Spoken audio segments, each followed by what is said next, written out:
మాత్రం అఘోరి అంటారు. ఒక మన సనాతన ధర్మం కాపాడుతుంది అంటున్నారు కదా, అఘోరి అన్న దానివల్ల అఘోర ఉంది కదా, మళ్ళీ ఒక ఘోరమైన బతుకు అని అంటే బయటకి రాకుండా ఒక మనిషి గాడుపు వీర్చుకోకుండా వాళ్ళు జ్ఞానంలో ఉండి 10 మందికి బయట వచ్చి చెప్పకుండా దూరం ఉండి వాళ్ళ సేవలను చూసుకుంటారు. దాన్ని అఘోర అంటారు. ఈడ అఘోర తత్వానికి ఈరోజు కించపరిచినట్టు చేస్తున్నాడు.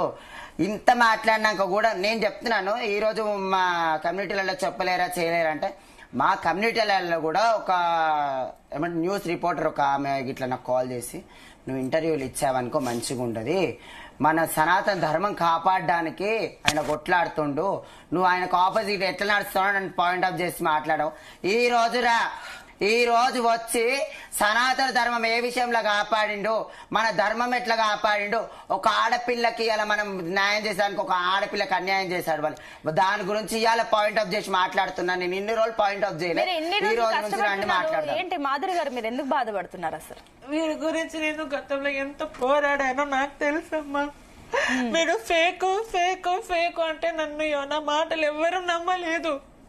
ఆ రోజు ఎంత అవమానం పడ్డానో, సూసైడ్ చేసుకున్నామని అనిపించింది నాకైతే నిజంగా. ఆ కామెంట్స్ లో గాని ప్రతి ఒక్కరు, మా కమ్యూనిటీ గాని ప్రతి ఒక్కరు గాని, మాధురి నీకేం తెలుసు అని నన్ను ఆ రోజు నీచంగా నన్ను తక్కువ చేసి మాట్లాడారు. ప్రియ చౌదరి మేడం కూడా నన్ను చాలా చులకలు చేసి మాట్లాడారు. నేను ఎన్ని ఎదుర్కొన్నానంటే అవమానాలు అన్నది కాదు. నా పరమశివుడు నేను ఎక్కువ నమ్ముతా కాబట్టి నా పరమశివుడు ఉన్నాడు కాబట్టి వాడి రూపంలో మీరు అన్నమాట నిజమైంది. పడ్డానమ్మా. నేను ఒక్కటే, అయ్యా ఏపీ తెలంగాణ సీఎం గారు వీడు సనాతన ధర్మం పేరడ్డం పెట్టుకుని జనాలని మోసం చేస్తున్నాడు, అమ్మాయిని ట్రాప్ చేస్తున్నాడు. ఇది కాదు నాయన సనాతన ధర్మం పోరాడం అంటే. మేము ఒక ట్రాన్స్జెండర్లు అయ్యండి మేము భిక్ష అటెండ్ చేసుకొని మేము అడుక్కొని బతికేటోళ్ళమే గాని ఒకరు కడుపు కొట్టి బతికేటోళ్ళ కాదయ్యా మేము. మాకే గవర్నమెంట్ కూడా మాకే సాయం చేయదు. ఇప్పుడు మేము అన్ని రంగాల్లో వస్తున్నాము. ఇలాంటి వాళ్ళు డబ్బుల కోసము సార్ డబ్బుల కోసం ట్రాన్స్జెండర్ గా మారి జనాలు మోసం చేస్తున్నారు.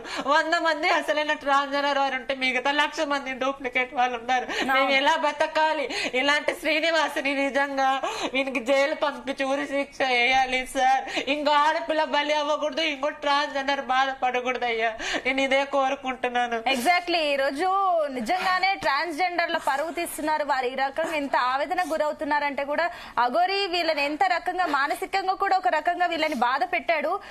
ఓకే అండి, మాధురి గారు మీరు వాటర్ తాగండి దయచేసి. ఎస్ సంధ్య గారు, సో ఇప్పుడు మీ దగ్గరికి నిజంగానే అఘోరి ఆ టైంలో అంటే రుద్రాక్షలు ఇవన్నీ వేసుకుని అంటే శ్రీనివాస్ గా వచ్చినప్పుడు మీరు ఎందుకు వాళ్ళని ఆయన్ని మీ దగ్గర కలుపుకున్నారు? అంటే ఇతని భక్తుడు లేదంటే నిజంగానే? సారీ, ఏ కమ్యూనిటీలో కూడా వీడు లేడు అసలు ఒక ట్రాన్స్ కమ్యూనిటీలో లేడు, ఒక జోగుని వ్యవస్థలో లేడు, ఒక శివశక్తులలో లేడు. మళ్ళీ ఇక్కడ కాకుండా మాత్రం ఒక అఘోరి తత్వంలో కూడా ఆయన లేకుండా ఇన్ని ఆడుతున్నాడు కదా. పాయింట్ ఆఫ్ చేసి అందరు నన్ను మాట్లాడినప్పుడు కూడా ఒకటే మాట చెప్పాను, వీని వెనకాల బ్లాక్ మార్కెట్ దందా ఉంది,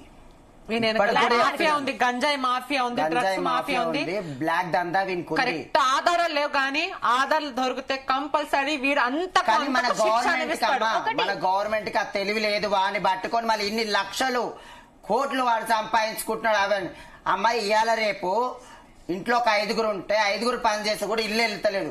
వాడు 24 గంటలు తిరగడానికి కార్లో డీజిల్ ఎట్లా వస్తుంది? మొన్న పిల్లకి బంగారం చేపిచ్చేసాడంట, ఐఫోన్లు అంట, వీళ్ళని కార్లు అంట, ఇవన్నీ కానుకలు ఇస్తే 500 100 రూపాయలు ఇస్తారు కానీ లక్షలు బంగారం ఇవ్వరు కదా. పుట్టినప్పటి నుంచి నేను సిగమవుతున్నా, పుట్టినప్పటి నుంచి నేను కూడా దేవుని పేరు మీద ఉన్నా. కానీ నాకు ఎవరైనా ఇచ్చినా గానీ 100 50 200 ఇంతే. మాకు అదే డౌట్ వచ్చింది, అంత కాస్ట్లీ గిఫ్ట్లు ఎవరిస్తున్నారు? వెనకాల ఇంకో విషయము హాట్ టాపిక్ ఇప్పుడు మీ ఛానల్ రివీల్ అవుతుంది. సో అసలు ఈ అఘోర ఒకప్పుడు మగవాడు. సో ఏదో ఒక ఊర్లో వీడు గడ్డంతో ఉన్న వీడు అప్పుడు మనం చూసాము, చాలా వైరల్ అయింది. ఒక అమ్మాయి ప్రశ్నించేవారే శ్రీనుగా ఆడపిల్లలు తీసుకొని వస్తున్నావు ఏంటి అన్నప్పుడు ఆ వీడు అప్పుడు గడ్డంతో ఉన్నప్పుడు అప్పుడు ఏం జరిగిందంటే ఒక ఎక్కడో ఏపీలోనో తెలంగాణలో ఎక్కడో తప్పు వీడు చేసింటే అక్కడ చెట్టు కట్టేసి చిన్న ఒక కడ్డీ లాంటిది ఆ గ్రామస్తులు కాల్చి వీడు ఏదైతే మగవాడు ఉన్నాడు ఆ శ్రీవాసు లింగం దగ్గర ఆ పాటి దగ్గర కాల్చారంట. సో అప్పుడు ఏమైందంటే అప్పటి వరకు మగవాడే ఆ లింగం దగ్గర అలా చేయడం వల్ల డ్యామేజ్ అయిపోయి సెప్టిక్ అయిపోయి కడుపు ఉబ్బిపోయి ఏం చేయాలని తెలియక ఒక ట్రాన్స్జెండర్ సహారా తీసుకుని ఇందులో పోయి ట్రాన్స్జెండర్ సర్జరీ చేయించుకో. అంటే ఇది మీరు చేస్తున్న చాలా పెద్ద ఆరోపణ. ఫస్ట్ లేదా ఏ ఛానల్ రివ్యూ అవ్వలేదు, నిజాలు చెప్తున్నాము. తెలిసిన తర్వాత మేము అన్ని రివీల్ చేయాలి.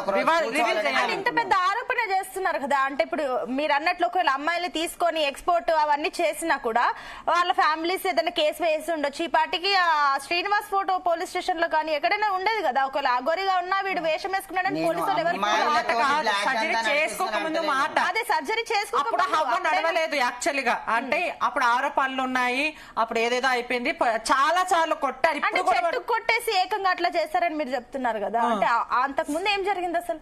అంతకు